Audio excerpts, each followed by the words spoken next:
Good afternoon, everyone. So my topic is all about structuring the literature lesson. Just like the other lesson plan, the lesson plan in teaching literature is prepared by teacher to serve as a guide or roadmap for teacher to present his or her lesson in an organized and smooth way.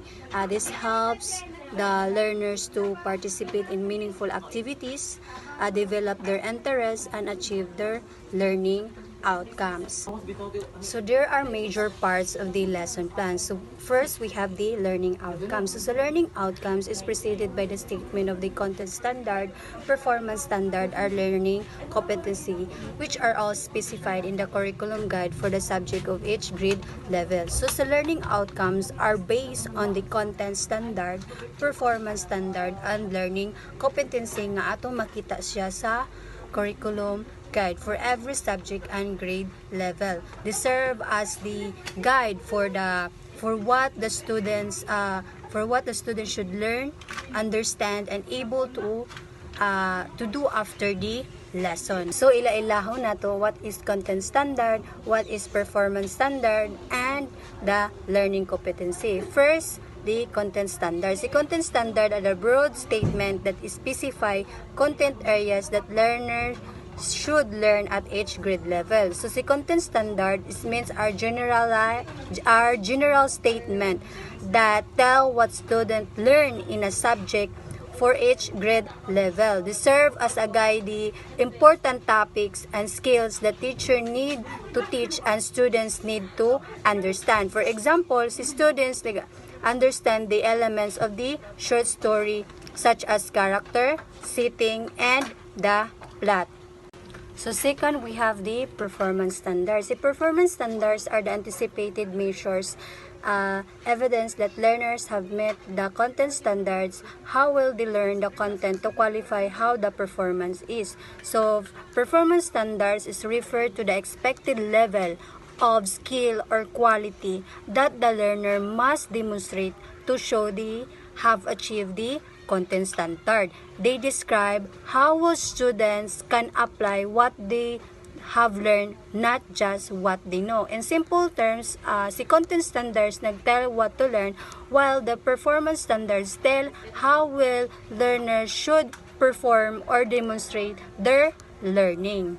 Next, we have the learning competency. So learning competency is the specific indicator of achievement of the learner after the instruction. So learning competency is the specific skill or knowledge that the student should learn and able to show after the lesson. It tells what exactly the learner can do after the teaching. Muni ang matubag nga question nga unsa dapat ang matun-an sa estudyante. For example, sa content standard kay nag-ingon to understand the elements of the story. Diri as sa learning competency is ma-identify the elements of the story unsa kinsa ang character, unsa ang setting, unsa pud ang plot nga naa sa story nga imong gipabasa sa ilaha. So there are another major parts of the lesson plan. Next is the content or the subject matter.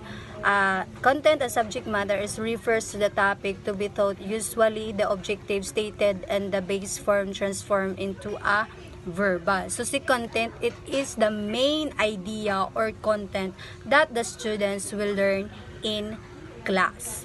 Another, we have the learning resources. So learning resources is to pertain the references, materials, and equipment be used in the execution of the lesson plan. So si kaning learning resources is muna ni ato mga materials, mga references nga gamiton nato pagtudlo para pa-execute nato og tarong ang atong lesson plan. Muna ni ato ang mga IMs. Next, we have the learning activities or procedures.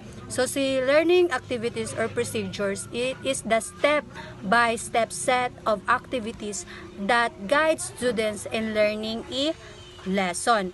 It includes what learners will do during the discussions, activities, and exercises that to help them understand the reading selection or enjoy the reading.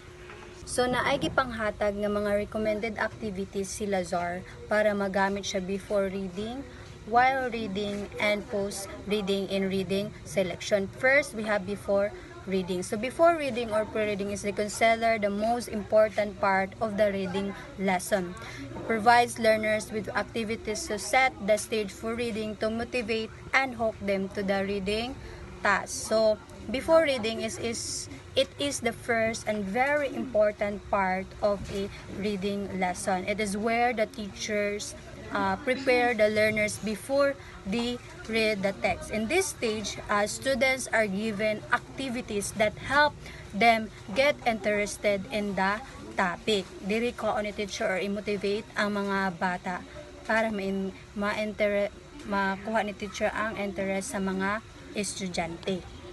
First, we have the stimulating learners' interest in the text, asking learners to describe pictures or drawings relevant to the theme of the story, poem, and providing their cultural and historical background, including the author life, could create learners' interest in the reading task. For example, diri asa gipakita nga picture, naman kay ipakita nga picture about the monkey and the turtle. Then mga ask og mga questions sa mga bata. For example, identify the animals in this picture and then describe them. Diri is ma-stimulate nato ang interest sa mga bata. Next, we have developing concepts related to the topic or story.